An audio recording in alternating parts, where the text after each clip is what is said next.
In continuation of the last videos on mechanism of organic reactions of BSc Part 1 Organic Chemistry, in this video we are going to study some methods for determination of reaction mechanism. First, let's take method intermediate studies. Many organic reactions occur through intermediates which may be either stable or unstable. The stable intermediates are studied by isolation method and the unstable intermediates are studied by trapping, and both type of intermediates can be studied by spectroscopic methods. First, let's take up isolation. Intermediates which are stable, they are usually isolated by stopping the reaction before completion many times at different stages. So if any intermediate is formed at that stage, it can be isolated. For example, 3 intermediates are formed in Hofmann's bromamide reaction.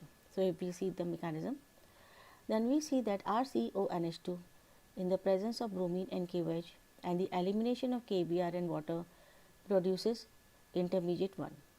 This first intermediate then further reacts with KOH, giving rise to second intermediate, and the second intermediate after debromination forms third intermediate, and this third intermediate on reaction with KOH finally yields the product.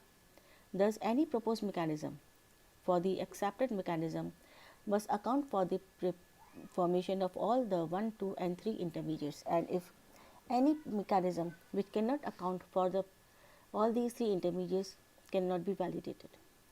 The next method we came to is trapping. Unstable intermediate can be isolated by trapping. In this method, the reaction is carried out in presence of such compounds which form adduct with the intermediates. For example, in the case of carbene intermediate, the reactions are carried out in the presence of propene. So the propene traps the carbene and forms an adduct of cyclic type. In the case of benzene intermediates, the reactions are carried in the presence of anthracene, and this anthracene traps benzene and forms tryptocene. And the third is spectroscopy.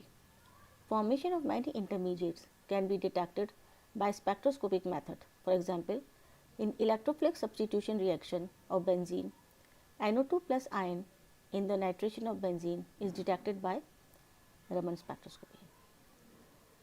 The next method is isotopic method. The mechanism of many reactions can be studied by using molecules in which the atom is substituted by its isotope, and it is called labeling. For example, hydrolysis of ester forming acid and alcohol. It is seen that the hydrolysis of ester yields an unlabeled alcohol and a labeled acid. Thus, we can say that the mechanism involves the cleavage of acyl oxygen bond and not of alkyl oxygen bond. Then the next method we come to is isotopic effect. The variation in the rate of a reaction when an atom of compound is replaced by its isotope is called isotopic effect. Generally, it is quite negligible. However, if the replacement of an atom by its isotope is involved in the rate determining step of the reaction, then the magnitude of the isotopic effect may be quite large, and that is known as primary isotope effect. The next method is molecular kinetic method. The kinetic evidence alone is not sufficient to determine the mechanism of a particular reaction, as it tells how many molecules are reacting in the rate determining step, but it throws no light on the nature of those reactants, that is in the rate determining step. However, these studies give useful information about the reaction. It is often possible to rule out many mechanisms simply on the basis of the rate law. Most important example where kinetic studies have been useful is in determining the mechanism of the reaction in the hydrolysis of methyl bromide. For example, if we see the reaction between methyl bromide and hydroxide yields methanol and bromide ion, and the rate is of the second order, which can be shown by the rate law.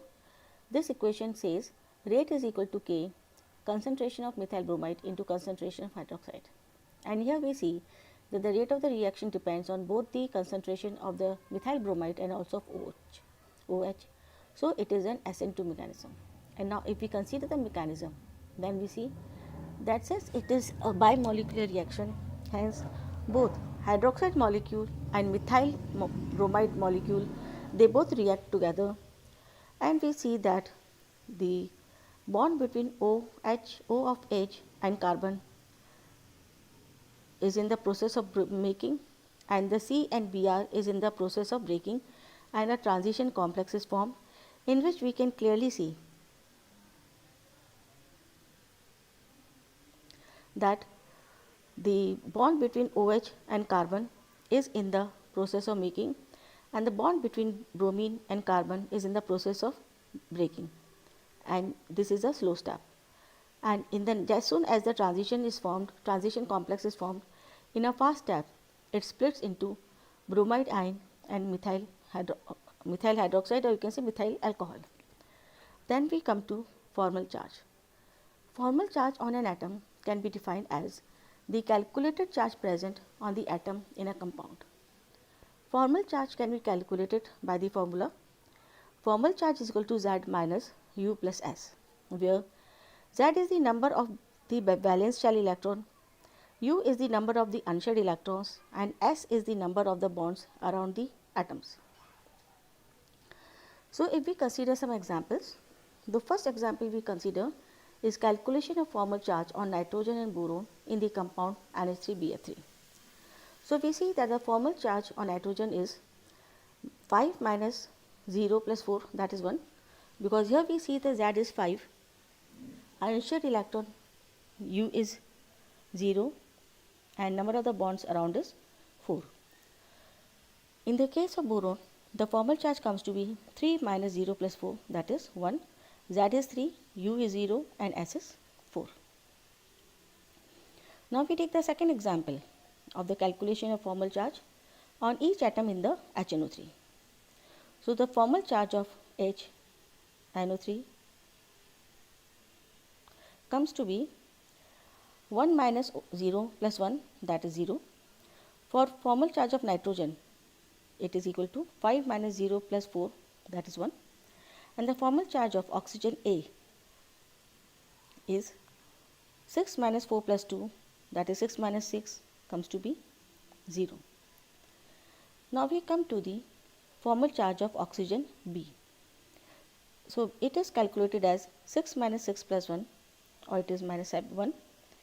For oxygen atom C, the formal charge is equal to 6 minus 4 plus 2, that is 0. Now let's do the calculation of the formal charge for carbocation. In this, the carbon is carrying a positive charge, and so for C carbonium, the formal charge comes to be 4 minus 0 plus 3. So the formal charge is plus 1. For hydrogen, it is 1 minus 0 plus 1. So formal charge on hydrogen, on each hydrogen atom comes to be 0. And now it is second example. Next example, calculation of formal charge on methyl free radical. For this we see that at carbon there is a free radical, that is unpaired electron. So the formal charge of the carbon with unpaired electron comes to be 4 minus 1 plus 3, because here 4 is the valence shell electron, 1 is the number of the unshared electron, and 3 is the number of bonds around the carbon atom. So the formal charge comes to be 0. And in case of hydrogen, the formal charge comes to be 1 minus 0 plus 1, that is 0.